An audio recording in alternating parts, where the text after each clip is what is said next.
Hey guys, it's Courtney from Your House Fitness, and we're going to go over how to do a hex bar deadlift. So this is a hex bar, okay? I know you've probably seen one at your local gym, but if you've never seen one before, here it is. You basically get to stand in it, kind of wear it like a hula hoop, okay?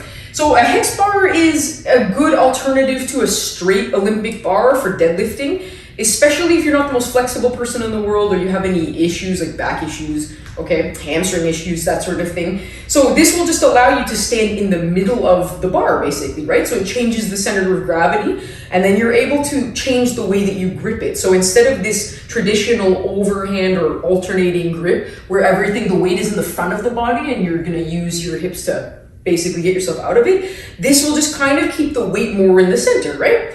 Okay, so let's go over this quick. So some hex bars are different, okay? So you can get a hex bar that's 50 pounds. I think this one is 75.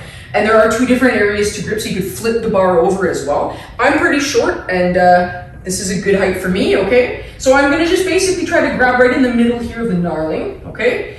I'm going to get kind of like a wide base of support, almost like I'm trying to squat, okay? So just think along those lines. So I'm here, okay? The most important thing from here is going to be pulling the shoulders down. I don't want you to be lifting with your shoulders up here, okay? So get rid of the shrug. Shrug gone. Shoulders down. Abs of steel. I'm gonna look right down, okay? Maybe 45 degrees, and I'm gonna push through my heels and my big toes. So deep breath in, deep breath out. Okay? And basically like that. Now I'm not going very heavy, so I can play with the breathing, but general rule of thumb is you'll take a deep breath in and you engage in your Valsalva maneuver, yes, as you go to lift the weight. So let's go over this again. We'll do a few reps here. So here I am, shoulders down.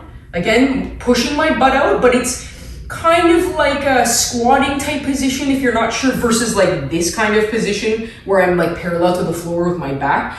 Again, I'm really short, so this might look a little bit different for some of you, okay? But here I go, deep breath in.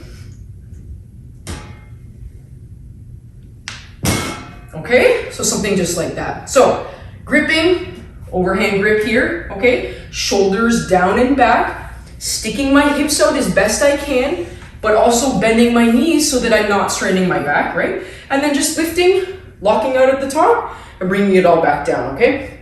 So again, benefits to this are that, again, you're standing in the bar, okay?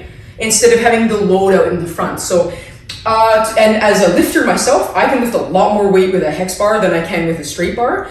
I think my standard deadlift, I think I lifted with a hex bar, my first try was 50 pounds more than I did with a straight bar. So another way that you could lift a little bit more. And I generally find I feel this a lot more in my butt. So I like that, okay. But yeah, any issues or questions, just let us know. But I could go over and over the same thing again, but just remember, this is called a hex bar. It's a good alternative to a standard bar for deadlifting. Again, it just helps make sure that you're a little bit more upright, okay? And it changes the center of gravity for most people and the center of mass. And then again, just don't forget about the shoulder placement, okay? Deep breath in and then push, like you're pushing the ground away from you, okay? And then bring it all back down, all right? So hopefully that was helpful, and yeah. You can get yourself a hex bar for your home. I'm kidding. Anyway, till next time, okay, guys? See ya.